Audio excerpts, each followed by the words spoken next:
യുഎയിൽ ഇതുവരെ പരിക്കേറ്റവരുടെ എണ്ണം 94 അബുദാബി ഐക്യാറ്റ് 2-ൽ ഇന്ന് ഡ്രോൺ അവശിഷ്ടങ്ങൾ പതിച്ച് 6 പ്രവാസികൾക്ക് പരിക്കേറ്റു.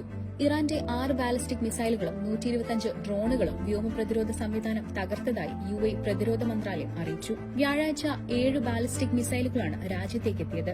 അതിൽ 6 തകർക്കുകയും ഒരെണ്ണം രാജ്യത്ത് പതിക്കുകയും ചെയ്തു. 131 ഡ്രോണുകളിൽ 125 വിജയകരമായി പ്രതിരോധിക്കാൻ കഴിഞ്ഞതായും 6 ഡ്രോണുകൾ വിവിധ പ്രദേശങ്ങളിൽ പതിച്ചതായും പ്രതിരോധ മന്ത്രാലയം സ്ഥിരീകരിച്ചു.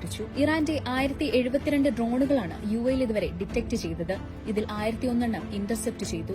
71 രാജ്യത്ത് പതിക്കുകയും ചെയ്തു. 3 പേരാണ് ഇതുവരെ രാജ്യത്ത് മരണപ്പെട്ടത്.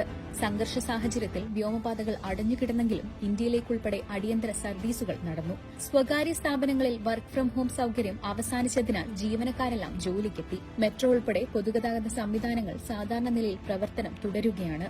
ഏത് സാഹചര്യവും നേരിടാൻ രാജ്യം പൂർണ്ണ സജ്ജമാണെന്നും യുഎഇ മിനിസ്ട്രി ഓഫ് ഡിഫൻസ് അറിയിച്ചു. International news from hello world channel.